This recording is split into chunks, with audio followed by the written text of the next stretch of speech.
You tak tahu. Bukan saja you curang dengan I, tapi you cuba bunuh I kan? Sejak you lahir semula, you berkelakuan sangat pelik tau. You tahu kan apa yang I buat semua ni untuk you? Semua untuk I.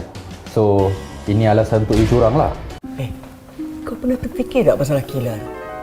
Satu ni isteri kau. Satu ni stranger yang kau baru kenal. So kau fikirlah siapa yang kau patut percaya. Sayang, you pergi mana hari ni? I pergi jumpa kawan I lah. Kan I dah bagi tahu you tadi? Oh, Tapi I pergi kafe tadi tak ada you pun. You pergi mana? I rasa masa you datang tu I dah balik kot. Yelah kan ramai orang kat sana ni. Sekejap, I rasa nak pergi toilet lah. Kejap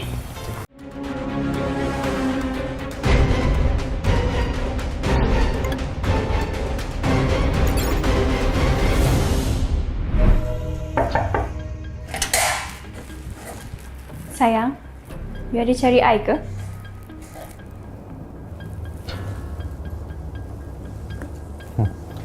Sayang, boleh tak I nak tanya you sekali lagi? You ada tipu I ke? Tipu? Mana ada tipu? Tak adalah. Sure. Semalam you kata you nak keluar dengan kawan. Tapi I nampak you keluar dengan seorang lelaki. Aira. Keluar dengan lelaki ke perempuan ke, mana ada apa-apa pun. Sama je. You jangan fikir bukan-bukan lah. You tak tahu. Bukan saja you curang dengan I, tapi you cuba bunuh I kan? Apa you cakap ni? You tahu tak, sejak you lahir semula, you berkelakuan sangat pelik tau. You tahu kan apa yang I buat semua ni untuk you? You tahu tak benda tu? Semua untuk I.